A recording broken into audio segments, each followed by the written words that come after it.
Assalamualaikum. Welcome to Learners Academy, lesson number 28 of Health Psychology. The coping process in patient of chronic illnesses.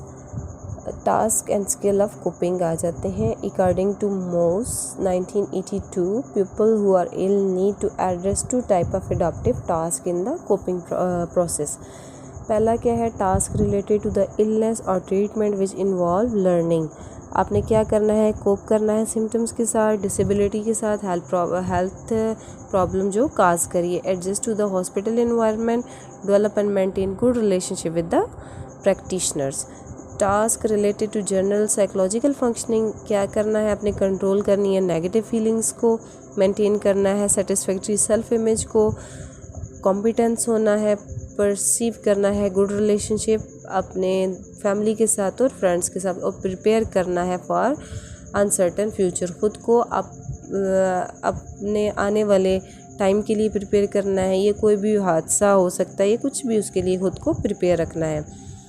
ये task जो हैं difficult होते हैं patients के लिए, पार्टिकुलरली जब उनकी हेल्थ प्रॉब्लम्स जो हैं डिसेबिलिटी की तरफ उन्हें लेके जा रही होती हैं या डेथ की तरफ. तो क्या है, बहुत सारे लोग जो हैं पुअर प्रोग्नोसिस करते हैं और मीन के वो ये चीज़ें अडॉप्ट नहीं कर सकते. और क्राइसिस थ्योरी जो है प्रपोज करती है कि पेशेंट इनकाउंटर करे अपना अडॉप्टिव टास्क को किसी भी हेल्थ प्रॉब्लम से रिलेटेड उसके पास एक्सपीरियंस होना चाहिए, ठीक है. But the relative importance are of each task for each illness or injury depend on the nature of the condition. Means कि वो सारी चीज़ें नेचर ऑफ कंडीशन पे डिपेंड करती हैं, patient personality and environmental circumstances पे.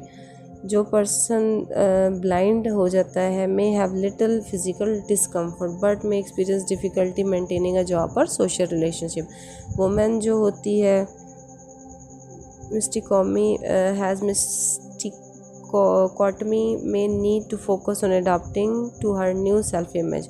प्रोफेशनल एथलीट, कंस्ट्रक्शन वर्कर या कोई भी बंदा है जिसके साथ कोई इस तरह का इशू हो जाता है, डिसेबिलिटी हो जाती है, तो उसके लिए कोप आउट करना मुश्किल होता है. Coping strategies for chronic health problems. Minimizing आ जाता है seriousness to at the situation, ठीक है. मिनिमाइज करना है अपने seriousness at the situation. As we have seen this approach can be beneficial in the early phase of adjusting to a health problem. Patient may benefit from the approach by using it selectively to put aside their emotions temporarily. Means कि अपने emotions को temporary तौर पर side पे कर देते हैं. Therefore by saving them from feeling overwhelmed and giving them time to recognise organise other personal and coping resources. फिर आ जाता है सीकिंग इन्फॉर्मेशन. अपने इन्फॉर्मेशन लेनी है हेल्थ प्रॉब्लम्स के बारे में और ट्रीटमेंट प्रोसीजर के बारे में. Learning to provide one's own medical care. Self administrating insulin shoots, ठीक है. आपने अपनी मदद आप के तौर पे अपनी केयर करनी है. और सेटिंग कॉन्क्रीट लिमिटेड गोल्स अपने सेट करने हैं. Social gatherings and maintaining regular routine as well as possible. Recruiting instrumental and emotional support from family, friends and practitioners by experiencing need and feelings. Considering possible future events, आपने क्या करना है and stressful circumstances in order to know what lies ahead and to be prepared for unexpected difficult. आपने खुद को unexpected difficulties के लिए पहले से तैयार रखना है.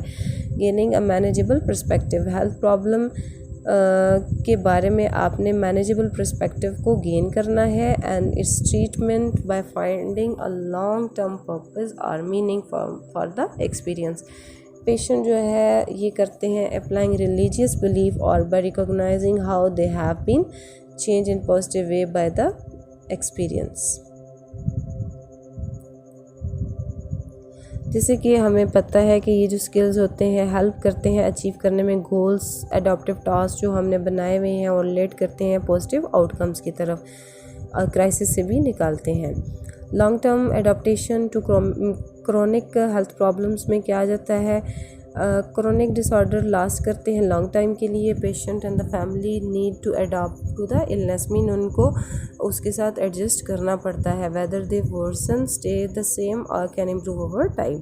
टर्म एडाप्टेशन रेफर करती है process of making changes in order to adjust constructively in life circumstances. What does quality of life mean? Quality of life का क्या मतलब है? क्वालिटी ऑफ लाइफ रेफर करती है degree of excellence people appraise their lifes to content. Quality of life means ज़िंदगी गुजारने का तरीका क्या है, क्वालिटी क्या है. People around the world appraise excellence within similar criteria such as performing daily activities, energy और discomfort, positive or negative feelings, personal control, interpersonal relations, pleasant activities, personal and intellectual growth, and mental positions.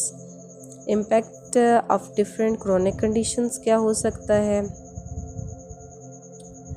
People who are disabled by illness जो होते हैं ज़्यादा उनका क्या होता है, adjust कर लेते हैं poorly to their condition and become clinically depressed. वो क्या हो जाते हैं? डिप्रेस हो जाते हैं. और फिर ये क्या है? Although the medical problem will be discussed here include some of the life threatening non of the chronic.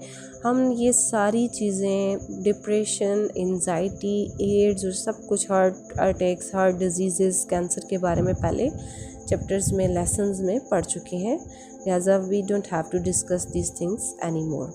Asthma की बात करते हैं. अस्थमा में क्या होता है? रिस्पिरेटरी डिसऑर्डर है, ठीक है, एट वन टाइम और other. If we are fortunate this disorders are limited to occasional bouts with cold and the flu.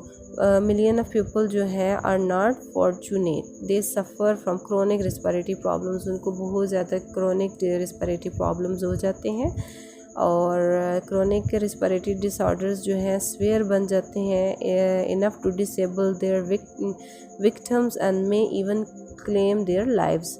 और मतलब इतना स्वेयर हो जाता है, एहतियात ना करने की वजह से, मेडिकल केयर ना लेने की वजह से वो आपको क्या करते हैं, आपकी लाइफ को टोटली डिस्टर्ब कर देता है. What is asthma? Imagine being at home reading one evening and noticing that a slight whistling sound start from accompany each breath you take. जब आप सर्दियों में स्पेशली ऐसे होता है, आपको रिस्पिरेटरी इश्यूज हो जाते हैं, आप बैठे हुए हो, आप कुछ पढ़ रहे हो या आप लेटे हुए हो ना, और सांस लेते हो तो आपको एक हल्की सी आवाज़ आती है सांस के साथ, तो वो क्या होता है, वो स्टार्टिंग होती है अस्थमा की. अगर आप उधर से ही कंट्रोल कर लोगे तो आप जो हो नॉर्मल लाइफ गुजार सकते हो, लेकिन अगर कंट्रोल नहीं करते तो वो ज़्यादा इशू बन जाता है. जब आपकी चेस्ट कॉन्ट्रैक्ट करती है from the effort and your heart pounds rapidly, you are quite frightened and worry. आप उस टाइम पे वरीड फील करते हो. एस्थमा रिस्पिरेटरी डिसऑर्डर है, ठीक है, इन्वॉल्व करता है recurrent episode of impaired breathing when the Airways become obstructed. ये डिज़ीज़ जो है प्रीवलेंट है अराउंड द वर्ल्ड. यूएस में 17 मिलियन लोग जो हैं, मीन 6% ऑफ द पॉपुलेशन सफ़र कर रही है एस्थमा से. फॉर्चुनेटली बहुत सारे चिल्ड्रन जो हैं उनके भी केसेस एस्थमा के, और मतलब with the passage of time वो लेस सिवियर होता जाता है. 25 to 50% चिल्ड्रन जो है डेवलप करते हैं asthma no longer have symptoms by the time then to reach adulthood. Even के सिम्टम्स भी कुछ में शो नहीं होते. हर साल 5400 एस्थमेटिक होते हैं यूएस में जो कि डाई करते हैं एस्थमा अटैक्स से. अफ्रीकन अमेरिकन जो है लोअर इकोनॉमीज़, उनकी लोअर इनकम्स हैं, that whites and are less likely to have regular physician. Means incomes उनकी कम है तो वो क्या है, रेगुलर चेकअप फिजिशियन से नहीं ले सकते. एमरजेंसी कंडीशन में वो हो जाते हैं चेकअप वगैरह के लिए. एस्थमा जो है क्लियरली मेजर हेल्थ प्रॉब्लम है, ठीक है. और physiology cause and effects of asthma की बात करते हैं. एस्थमा एपिसोड टिपिकली शुरू होती हैं immune system is activated to react in an allergic manner, producing antibodies that cause the bronchial tubes and other affected body tissues to release a chemical called histamine. Chemical cause करता है irritation to those tissues. In asthma attack these events cause the bronchial tubule to become obstructed. As their smooth muscles become inflamed, develop spasms and produce mucus. और इसके बाद causes of asthma attack क्या है? What causes asthma attack to happen? हमारे पास कहता है full answer तो नहीं है इस क्वेश्चन का, but we do know the attack usually occur in the presence of certain conditions called triggers. Asthma triggers include करते हैं personal factors such as having respiratory infection और फीलिंग ऑफ एंगर और anxiety. Environmental conditions भी हो सकती हैं, air pollution, pollen, cold temperature and physical activity such as strenuous exercise.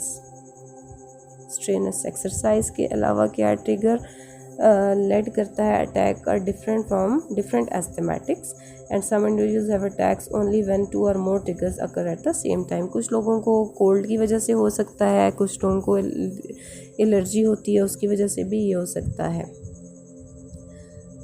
Medical रिगमाइंस of asthma क्या है? मेडिकल अप्रोचेस प्रोवाइड करती हैं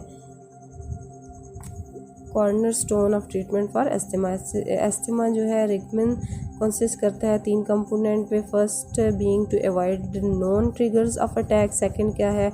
इन्वॉल्व करना है मेडिकेशन को और ट्रीट करना है एक्यूट अटैक को. Patient mainly use bronchodilators which open up constricted airways. ठीक है, फिर वो प्रिवेंट करते हैं अटैक्स पेशेंट पे. Can use anti inflammatories. ठीक है, such as inhaled or oral corticosteroids and cromolyn which reduce bronchial inflammation. कुछ भी टैबलेट कोई इस तरह के सिरप लेके तो वो उसको ट्रीट कर सकते हैं. थर्ड कंपोनेंट एस्थमा में क्या है? एक्सरसाइज. फिजिशियन एडवाइस करते थे पहले ना कि asthmatic to avoid exercise because it could induce an attack, but it now appears to the less these people exercise the worse this condition get. कहता है कि पहले फिजिशियंस मना करते थे एक्सरसाइज करने से, लेकिन अब जो है वो बताते हैं कि एक्सरसाइज करनी चाहिए. जितना आप लेस एक्सरसाइज करोगे कंडीशंस आपकी एस्थमा की वर्स होती जाएगी.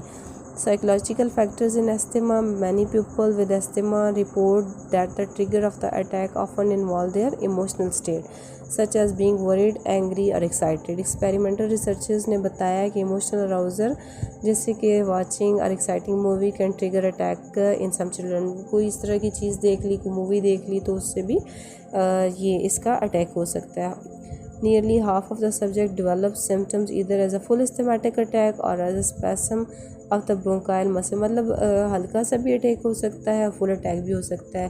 कहता है for example studies have shown that false feedback indicating that the airway are becoming obstructed increase breathlessness in people with asthma. Asthma attack और फ्राइटनिंग होता है. ठीक है, पेशेंट और फैमिली के लिए and frequent episode are costly to be family and disturb these peoples lives and functioning. मतलब disturb कर देती है लोगों की नॉर्मल फंक्शनिंग को. आप किसी भी महफिल में बैठे हो या ऑफिस में बैठे हो तो आप बार बार खांसी करोगे या इस तरह की कोई एक्टिविटी करोगे तो वो डिस्टर्बेंस काज करेगी. और living with this disorder adds to the stress that asthmatic and their families experience. And studies have found that asthma is sometimes related to maladjustment in patients and their families. ये families में माल adjustment काज करता है, इसकी वजह से काफ़ी issues आ जाते हैं फैमिलीज़ में. Thank you.